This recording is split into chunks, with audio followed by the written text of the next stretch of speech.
दो राज्यों हरियाणा और जम्मू कश्मीर में होने वाले विधानसभा चुनाव से पहले केंद्र सरकार ने केंद्रीय कर्मचारियों को बड़ी सौगात दे दी है। केंद्र सरकार ने यूनिफाइड पेंशन स्कीम यानी कि यूपीएस को लागू करने का फैसला किया है। आपको बता दें कि कर्मचारी लंबे समय से न्यू पेंशन स्कीम के बजाय ओल्ड पेंशन स्कीम लागू करने की मांग कर रहे थे। इसे देखते हुए सरकार ने बीच का रास्ता निकाला और अब यूपीएस लागू करने का फैसला किया है। आपको बता दें कि केंद्र की एनडीए कैबिनेट ने अटल बिहारी वाजपेयी सरकार की ओर से 21 साल पहले लागू किए गए न्यू पेंशन स्कीम में रिफॉर्म को मंजूरी दी है। इसके समानांतर केंद्र ने यूनिफाइड पेंशन स्कीम लाने का ऐलान किया है। बीते दिन शनिवार को केंद्रीय कैबिनेट की बैठक में इसे मंजूरी दी गई और अगले साल यानी कि 1 अप्रैल 2025 से इसे लागू करने का प्लान है। आइए अब जानते हैं कि यूनिफाइड पेंशन स्कीम से क्या क्या फायदे हैं। आपको बता दें कि सरकार के मुताबिक इस स्कीम से एक नहीं अनेकों फायदे हैं।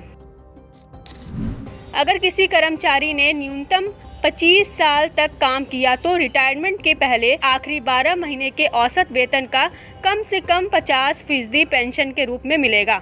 अगर किसी पेंशन भोगी को मौत होती है तो उसके परिवार को मृत्यु के वक्त मिलने वाले पेंशन का 60% परिवार को मिलेगा। अगर 10 साल के बाद नौकरी छोड़ते हैं तो 10,000 रुपये पेंशन मिलेगी।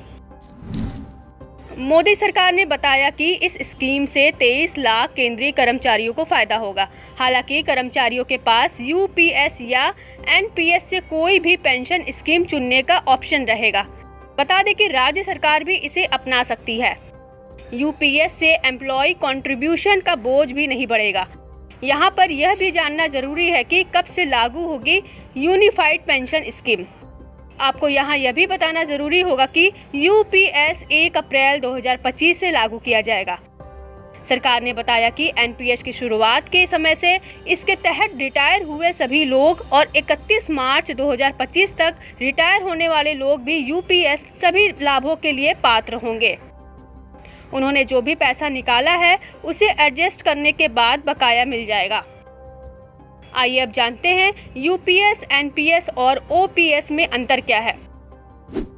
केंद्र सरकार की ओर से संभावित रूप से लागू किए जाने वाले यूनिफाइड पेंशन स्कीम से कर्मचारियों को कई फायदे होंगे, जैसे कि महंगाई बढ़ने के हिसाब से डियरनेस रिलीफ में हाइक मिलेगी। कर्मचारी की मृत्यु पर परिवार वालों को पेंशन का 60% गारंटी मिलेगी।